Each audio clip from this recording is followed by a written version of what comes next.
So, magandang araw sa inyo mga ubeng. Welcome back ulit sa aming YouTube channel. Ayan, second day po ng aming pagtitinda ngayon ni Patricia. Ayan, at may benamano na kami. Andun po sa labas si Patricia at nagbabantay ng aming tindahan. So, late na kami nakapag-open. Mga halos 1:30 na kami nakapag-start. Kasi umulan dun sa amin kanina, nakiramdam pa ako kung magtitinda kami or hindi. Gumanda naman yung panahon, uminit. Pero ngayon, ayan, nagdidilim na naman. Ito po si Patricia, nagbabantay ng aming tinda. Hello, pantay yung speaker! Tatouch natin! So, ayan po. Yes, para makapagpatugtog na! So, mga obeng, ito na po yung tinda namin. Yung sinasabi niyong pwesto, nasa tabing daan kami. O, ayan. Ayan. So, ayan, meron na kaming luto. Calamares, atay ng bago. Ayan. So, may buena mano na kami. At mamaya-maya ulit tayo magluluto kapag paubos na yung lutong calamares. Para hindi naman ano sa mantika. At saka marami pa eh. At pag yun ng unti na, prito na ulit tayo. Para yung ano, bagong luto lang. Mas mainit, mas gusto ng customer natin. So, ayan, meron dala rin kaming speaker. At saka yung wifi namin para pag naboboryong kami, makakanood kami. Ayan po. Magkano na inabuyan naman natin kanina? Ha? Magkano na? Naka 100 na ba tayo? Wala pa. Wait lang. 4, Magkano? 20, 80. Ayun, naka 80 pesos na daw po kami. So, isi-set up ko lang po itong aming extension at saka yung First na ang bagal. ayan, may bibili yata. Oh. Tabi! Magtinda ka muna. 4 hours later. So, mga ubeng, ayan, hindi po kami nakaubos ngayon ng aming paninda. Medyo matumal. At saka kasi medyo late na kami nakapag-open. Yun nga, mga 1:30 na yata kami nakapag-start. Medyo matumal po ngayon. Hindi naman talaga pare-parehas ang benta sa isang araw. Kumbaga, may araw na malakas, may araw na mahina talaga, hindi araw-araw. Gaya niyan, nung unang bukas namin, ubos agad. Ang aga, nag-start kami ng mga 10 yata. 10 no, nung unang ano. Tapos, alas 5 pa lang po, ubos na yung aming tinda. Ngayon, wala, matumal po. So, hindi kami nakaubos. Pero, naka 400 din yata kami, naka 400 din. And then, mga ubeng, ayan, ngayon, hindi pa kami pauwi ng bahay kasi meron po kaming nakilalang Bombay, Indiano, ayan. So, ini-invite kami sa restaurant niya ngayong gabi para makita daw yung kanyang restaurant. And then, Malay mo, makalibre pa ng... ano yung sikat nila? Yung biryani? Oo. I-correct nyo ako, hindi ko alam kung biryani or Chicken biryani. biryani. Ayun. So, pinapupunta kami ngayon doon. Sa chicken? Oh, basta yun na yun. Yung pagkain nilang sa India na sikat na sikat. So, Basta may mga mekos-mekos, ganun. and then ayun, pupunta nga kami kay Mekos Mekos. Ayan na. Ala. No, ang name niya is Golden. Ayan. So, in-invite niya kami and then Golden Chef. parang kinukuha rin siyang magtrabaho bilang cashier din sa restaurant niya. So, pupuntahan natin kung ano yung itsura ng kanyang restaurant. So, malapit lang yun dito sa amin. From dito sa highway, mga 5 minutes lang. Timing naman tong mga... Ayan, so, sakay na tayo ng jeep. So, ayan mga ubeng, nandito na po kami ngayon sa restaurant ni Sir Golden, pero wala po siya ngayon eh. So, inahabilin lang kami doon sa mga tao niya. So, pinatry sa amin pinag-try kami ng yung Indian tea. Oh, buti ko tumapon. Mga ubeng, first time ko nakatikim, napakasarap Indian tea. Grabe.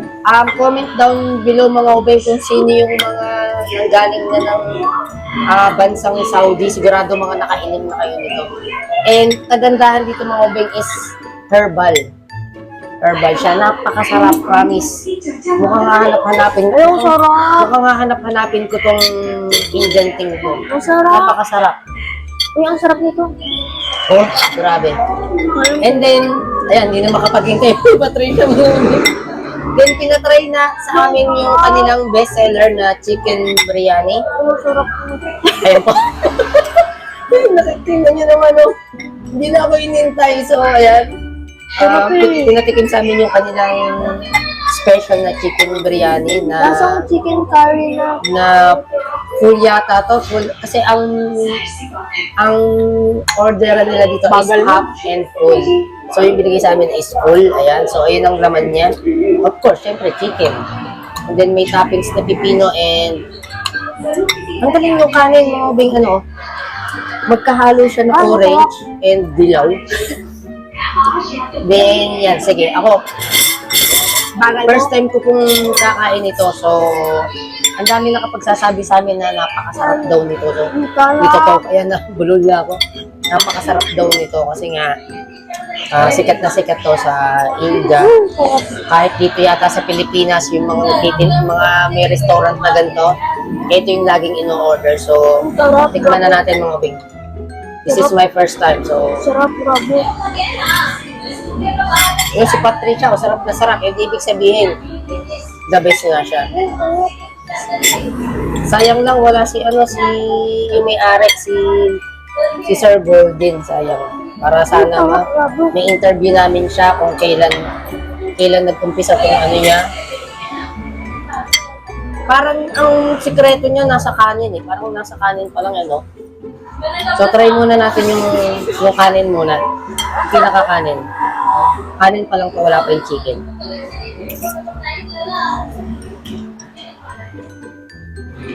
Ay! Grabe. Ay, grabe mga ubing. Napakasarap.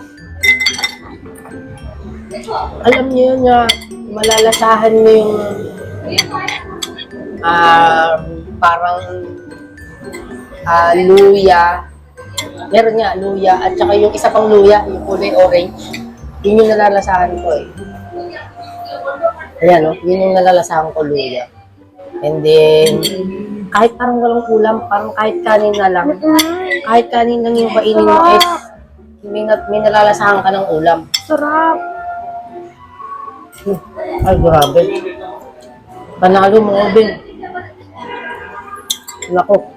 Kaya pala, masasabi lang sa akin ng kumpare ko na pare, try nyo yung chicken biryani nila doon. Nako, the best, sabi niya. So, ito nga, na-try na namin. Ito yung manok. So, try na natin yung manok. Eh. Ang sarap. Ang isang order ko ni Mio, ang isang order nila dito is, muna natin mga ko.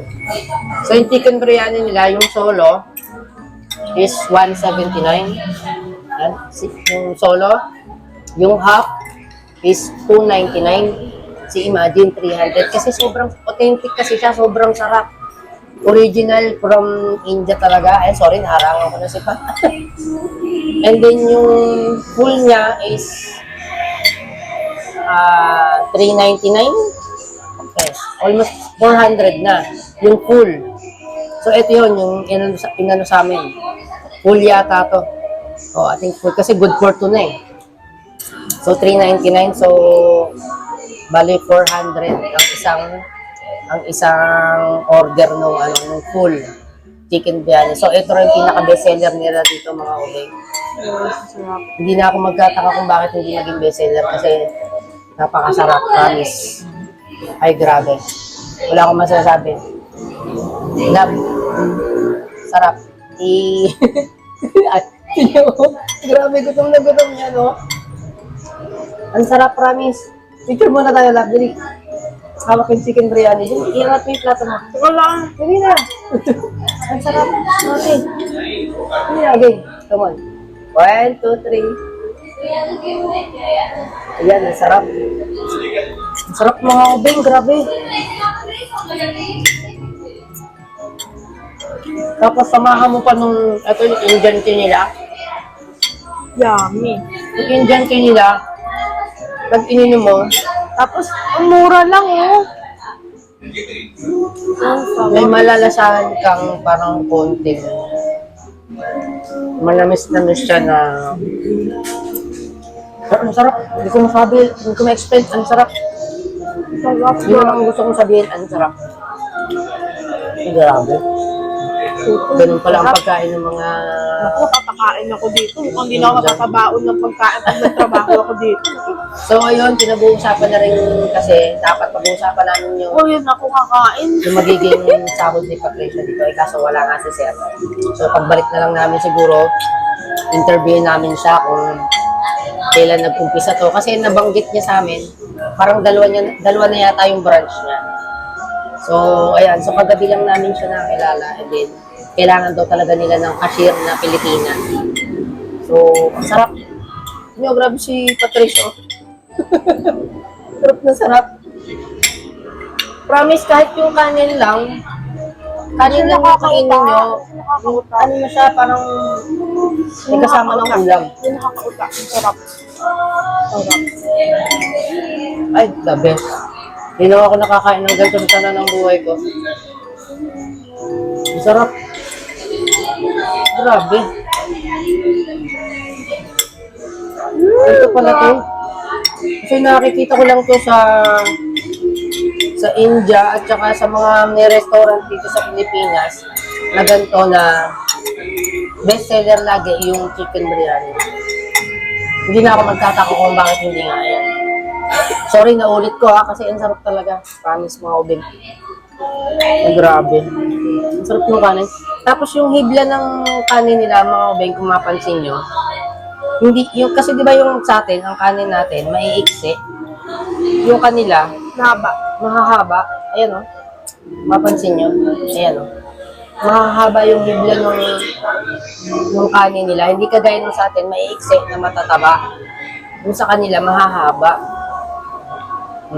Para siyang, Ako na umubot. para siyang, yung ano ng noodles, na hinati-hati ng mahahaba. Yung parang gano'n. Sorry, ako na umubos. Ang sarap naman eh. Ay, grabe. Grabe. Panalo. So mga ubeng, ayan, pauwi na po kami ni Patricia. At ito yung magiging workplace ni Patricia. Pakita mo nga, ayan. Dito siya. And ito yung pangalan nung Indian restaurant. Ayan. Ayan. Yaara Daba. Authentic Indian food and Filipino cuisine. Ayan. So, dito si Patricia magwo-work. Ayan. Napakaswerte naman nila at magkaka-work na ulit. Ayan. Ito yung magiging workplace niya. So, ito yung buo nung ng pagtatrabuhan ni Patricia. Ayan. So, dito lang po yan ulit sa Bigawan, Silang, Cavite. Ito yung dating Jonalins sa mga taga dito sa Silang. Siguro alam nyo na to. Ang pinaka ano niya tapat ng mga tindahan ng mga baka. Titinda ng baka, yung mga karne ng baka. So, ayan. And, try nyo yung kanilang chicken biryani. Promise. Biryani. Grabe. Promise, napakasarap, di ba lang? Yummy. Grabe. Gustong-gusto niya po kaninang mismong kahit bilaan na yung Tama na.